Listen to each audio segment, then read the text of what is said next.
Daisen, tu peux faire l'hippocampe pour la prochaine vidéo. Quel bruit ça fait un hippocampe? Attendez, j'essaye. Poc, poc. Un petit pouce bleu pour l'imitation. Yo la famille, c'est Daisen alias l'hippocampe du game. Poc. On se retrouve aujourd'hui pour une nouvelle vidéo. Une nouvelle escroquerie. J'ai aujourd'hui sélectionné quelques animés qui te plairont très certainement, car ils ont été choisis par l'escroc du game. L'escroc d'élite. Comme d'hab à l'ancienne, une image tirée d'un animé s'affiche normalement devant toi. Si tu fais partie des connaisseurs qui l'ont reconnu, tu sais ce qu'il te reste à faire. On va directement commencer avec Cube X Cursed X Curious, où l'histoire se concentrera sur un lycéen qui un jour va recevoir un objet très chelou de son père. Très chelou car l'objet reçu est un cube noir. Toute personne normale va se demander que y a-t-il dedans? Une sucette? Un sushi? Une maison? Et un jour en pleine nuit, Yachi, notre protagoniste, se réveille à cause d'un bruit qu'il entend dans la cuisine. Du coup, il s'y dirige et là, il voit une fille du nom de Fear en train de manger tranquillou. Et cette fille s'avère en fait être ce fameux cube noir. Ouah, je suis dégoûté, j'aurais préféré que ce soit un sushi. Et du coup,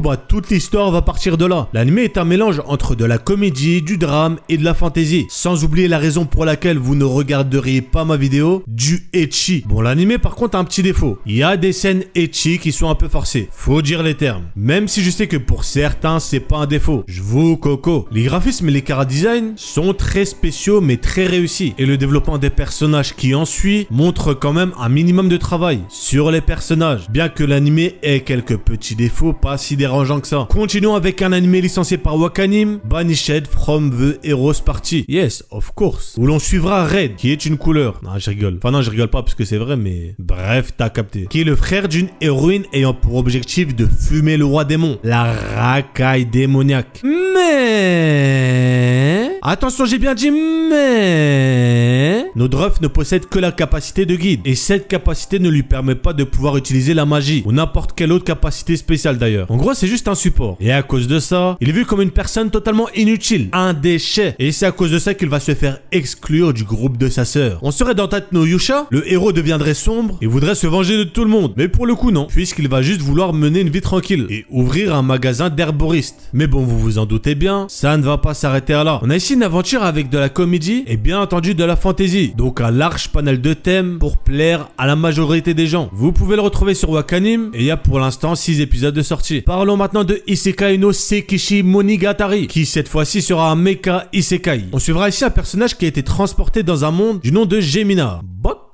Et dans ce monde, les humains peuvent piloter des big machines qui servent à faire des sushis géants. Bien évidemment, c'était une blague. Oui, aujourd'hui, Daisen est d'humeur taquin. Et notre protagoniste, pouvant lui aussi commander ses machines à cuisiner les sushis géants, se retrouvera entre deux et devra par la suite choisir son camp. Sushi team sucré ou salé. Et entre nous, la sucrée, elle extermine la salée. Bon, pour l'anime, il date de quand même pas mal de temps. Il a paru en 2009. Mais essayez et vous verrez que l'animation, malgré l'année, reste très acceptable. Et franchement, en plus, ça donne un petit style. Dans cet anime, on a de tout. Déjà du harem, ça logique, de la lutte de pouvoir et pas mal d'action. Et bien évidemment, vu que c'est un harem, on a aussi un petit soupçon de ecchi. Oui, je sais comment vous convaincre. Et dans un style mecha mais très fantaisie. Bref, t'as capté, beau gosse. Et on va terminer dans un thème assez spécial avec Greikenzan. On aura là un animé dans un style très chinois. Donc secte, combat, tout ça.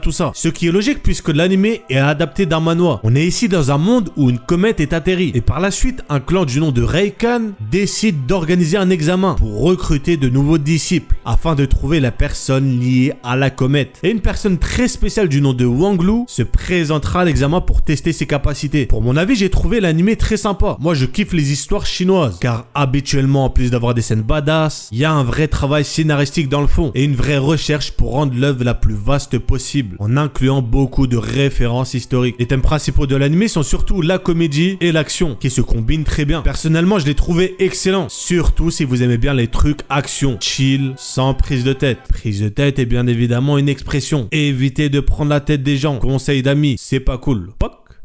Bref, on arrive donc à la fin de la vidéo. Si t'as kiffé, pouce bleu, c'est un ordre. Si c'est pas le cas, pouce bleu quand même, c'est un ordre aussi. Dis-moi des propositions d'animaux que je pourrais être pour mes prochaines vidéos. Soyez créatifs, escroquez-moi. Et n'oubliez surtout pas, Daisen est un escroc.